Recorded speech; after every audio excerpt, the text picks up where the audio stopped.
लीजिए हाजिर हूँ हर सुबह हर शाम की तरह लेकर के देश दुनिया की तमाम खबरें। नमस्कार दोस्तों, आप सभी का स्वागत है हमारे चैनल पर। तो हमारे इस चैनल को सब्सक्राइब कर लीजिए ताकि आप कोई भी खबर कभी भी मिस ना करें। आज के इस वीडियो में जानेंगे कोरोना वायरस का देश में तांडव, कितने लोग हुए पीड़ित और कितनों की अब तक मौत। तो वहीं कोरोना ने छीने करोड़ों मजदूर के रोजगार, अब केंद्र राज्य की योजनाओं में मिलेगा काम। पाकिस्तान विमान हादसे में 98 लोगों की मौत, सिर्फ 2 यात्रियों की बची जान।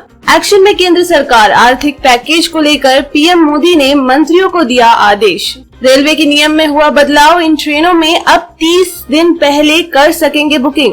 पीएम मोदी का बड़ा ऐलान, गाँव लौटे मजदूरों के खाते में भी आएंगे रुपए। चलिए जानते हैं अब खबरें विस्तार से, लेकिन उससे पहले वीडियो पसंद आ रही है तो लाइक जरूर कर दें।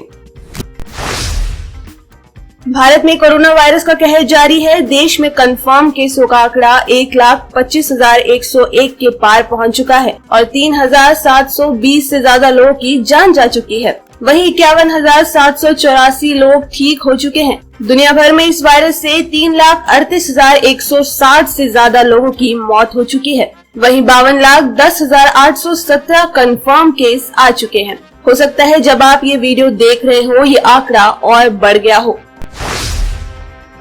बुधवार को हुई कैबिनेट की बैठक में प्रधानमंत्री नरेंद्र मोदी ने कहा कि सरकार ने सभी क्षेत्रों के लिए जो आर्थिक पैकेज की घोषणा की है उसे जमीन पर उतारना जरूरी है। उसका फायदा जन जन को मिले, ये हमें सुनिश्चित करना होगा। इस आर्थिक पैकेज की जानकारी ग्राउंड तक पहुंचाने की जिम्मेदारी आप सबकी है। गांव लौटे मजदूरों के खाते में भी आएंगे पीएम किसान स्कीम के 6,000 रुपए। पीएम किसान स्कीम में परिवार का मतलब है पति पत्नी और 18 साल से कम उम्र के बच्चे। उसके अलावा अगर किसी का नाम खेती के कागजात में है तो उसके आधार पर वो अलग से सालाना 6,000 रुपए का लाभ ले सकता है। कोरोना संकट के बीच पाकिस्तान में बड़ा विमान हादसा हुआ है। शुक्रवार को हुए विमान हादसे में कम से कम 98 लोगों की मौत हो गई है, वहीं कई अन्य घायल हैं। लाहौर से कराची जा रही पाकिस्तान इंटरनेशनल एयरलाइंस की फ्लाइट रिहायशी इलाके में जा गिरी। फ्लाइट A320 में 91 यात्री सवार थे, वहीं 8 क्रू मेंबर थे। हादसे के बाद भीषण धुआं उठा, जिसके बाद लोगों को हादसे की जानकारी हुई। कोरोना वायरस महामारी के चलते कम से कम 9.3 करोड़ मजदूर बेरोजगार हो गए हैं। लगातार राज्य और केंद्र मजदूरों का डेटा तैयार करने में लगे हुए हैं। श्रम मंत्रालय का कहना है कि मजदूरों को गरीब कल्याण योजनाओं और निर्माण कार्यों में जगह दी जाए। इसके अलावा पीएम आवास योजना, स्वच्छ भारत योजना, पीएम ग्रामीण सड़क योजना और नेशनल हाई कंस्ट्रक्शन में भी मजदूरों को काम दिया जा सकता है।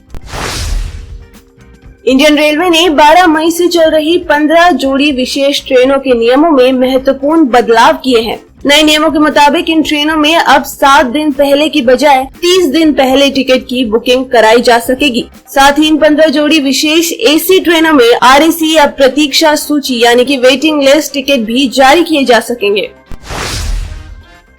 राहुल ने प्रवासियों पर जारी की डॉक्यूमेंट्री। प्रवासियों ने राहुल को बताया कि उनके घर से बाहर निकलना गुनाह हो गया था। राहुल ने कहा कि सरकार यदि मदद कर सकती है तो उसे करनी चाहिए। लॉकडाउन के चौथे चरण में पेट्रोल डीजल की मांग में कुछ इजाफा हुआ है। तेल कंपनियों ने पेट्रोल डीजल की कीमत में आज भी कोई बदलाव नहीं किया है। दिल्ली में 1 लीटर पेट्रोल व डीजल की कीमत क्रमशः 71.26 और 69.39 रुपए है। देश के कई हिस्सों में गर्मी बढ़ने के आसार हैं। हरियाणा में पारा 40 के पार तो दिल्ली में तापमान 42.7 डिग्री तक पहुंच गया। भारतीय मौसम विभाग ने बताया है कि राजस्थान, गुजरात, बिहार, मध्य प्रदेश, तेलंगाना और उत्तर प्रदेश में सोमवार से गर्मी बढ़ेगी। सोनिया गांधी की बैठक में 22 दलों की 11 मांगे। कोरोना संकट में परिवारों को 6 महीने तक हर महीने मिल सकता है 7,500 रुपए। वहीं सभी जरूरतमंद लोगों को अगले 6 महीने के लिए 10 किलोग्राम प्रति माह अनाज दिया जाए, जैसे 11 मांगे हुए पेश। दिल्ली में पिछले 24 घंटे यानी 22 मई को 14 नए इलाके कोरोना हॉटस्पॉट घोषित किए गए। वहीं दिल्ली में 22 मई को कोरोना वायरस के नए मामले ने भी अब तक के सभी रिकॉर्ड तोड़ दिए। 22 मई को बीते 24 घंटे में कोरोना के 660 नए मामले दर्ज किए गए। कोरोना वायरस के बीच मानव संसाधन विकास मंत्री रमेश पोखरियाल निशंक ने हाल ही में सीबीएसई की 10वीं और 12वीं के बचे हुए पेपर आयोजित करने के लिए तारीखों का ऐलान किया था। 8 जून से 5 जुलाई तक होंगे पेपर सुबह 9:30 बजे से दोपहर 12:15 तक आयोजित किया जाएगा।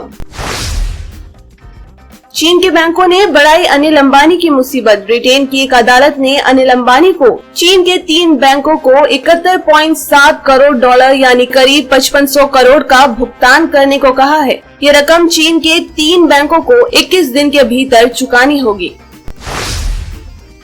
अमेरिकी कंपनियों को विशेष पैकेज देगी योगी सरकार। चीन छोड़ यूपी आना चाहती हैं कंपनियां। मंत्री सिद्धार्थ नाथ सिंह ने कहा कि अमेरिकी मूल की जो कंपनियां चीन से बाहर आकर उत्तर प्रदेश में इकाइयां लगाना चाहती हैं, उन्हें यूपी सरकार विशेष पैकेज देने के लिए तैयार है। कोरोना और अम्फान के बीच देश पर एक और आफत। राजस्थान में घुसी टिड्डियां अब देश के दूसरे हिस्सों की ओर बढ़ रही हैं। इस पाकिस्तानी हमले का निशाना अब यूपी, पंजाब, हरियाणा और मध्य प्रदेश है। आमतौर पर जून जुलाई में आने वाली ये टिड्डियां अपनी राह में आने वाली सारी फसलें चट करते हुए दिल्ली की ओर बढ़ रही हैं। पश्चिम बंगाल के मुख्य सचिव ने शनिवार को रेलवे बोर्ड के अध्यक्ष को पत्र लिखा है। इसमें उनका कहना है कि जिला प्रशासन इस समय चक्रवात तूफान अम्फान की वजह से राहत और पुनर्वास के कार्यों में व्यस्त है, इसलिए उनके लिए अगले कुछ दिनों तक स्पेशल ट्रेनों को रिसीव करना संभव नहीं होगा। इसलिए अनुरोध किया जाता है कि 26 मई तक राज्य में कोई भी ट्रेन न भेजी जाए। पाकिस्तान की अंतर्राष्ट्रीय मंच पर एक बार फिर बेइज्जती हुई है। संयुक्त राष्ट्र में ऑर्गेनाइजेशन ऑफ इस्लामिक कॉर्पोरेशन की वर्चुअल मीटिंग हुई। पाकिस्तान ने आरोप लगाया कि भारत में इस्लामोफोबिया फैलाया जा रहा है। पाकिस्तान के आरोपों का मालदीव ने दो टूक जवाब दिया। मालदीव ने कहा कि सोशल मीडिया पर चंद लोग जो हरकतें या बयानबाजी करते हैं, उसे 130 करोड़ भारतीयों की राय नहीं समझा जा सकता। भारत में लॉकडाउन लगे होने के कारण 15 साल की एक लड़की को घर पहुंचने के लिए 1200 किलोमीटर तक साइकिल चलानी पड़ी। अब उसके इस जज्बे को अमेरिकी राष्ट्रपति डोनाल्ड ट्रंप की बेटी ने भी सलाम किया है और उसका ट्रेनिंग के लिए ट्रायल कराने की साइकिलिंग फेडरेशन की पहल की भी तारीफ की है। दिल्ली के जंगपुरा इलाके में एक महिला वकील के साथ रेप का मामला सामने आया है। एक चोर चोरी करने पीड़िता के घर में घुसा था, लेकिन चाकू की नोक पर कर दिया महिला का रेप। पुलिस ने आरोपी को गिरफ्तार कर लिया है। आरबीआई द्वारा शुक्रवार को रेपो रेट में कटौती के बाद होम लोन पर ब्याज दर 15 सालों के निचले स्तर पर पहुंच गई है। ईएमआई मोराटोरियम को भी अगले 3 और महीने के लिए बढ़ा दिया गया है। आरबीआई का इंटरेस्ट रेट मौजूदा 7.4% से घटकर 7% पर पहुंच गया है। तो दोस्तों, ये रही आज की खास खबरें। तो इसी तरीके से आपके लिए हर सुबह 6 बजे और शाम 7 बजे ये खबर हम यूं ही लेकर आते रहेंगे। तो इन सारी खबरों के साथ आपको किस खबर के बारे में क्या है कहना, क्या है आपकी राय, प्लीज शेयर करें। साथ ही आपने इस वीडियो को पूरा देखा है तो प्लीज अपना नाम कमेंट सेक्शन में जरूर लिखें, ताकि हमें पता चले कि आपने इस वीडियो को पूरा देखा है। आपको खबरें अच्छी लग रही हैं, आप इन्हें पसंद कर रहे हैं, प्लीज कमेंट बॉक्स में लिखकर जरूर बताएं। फिर मिलते हैं कल, तब तक के लिए धन्यवाद।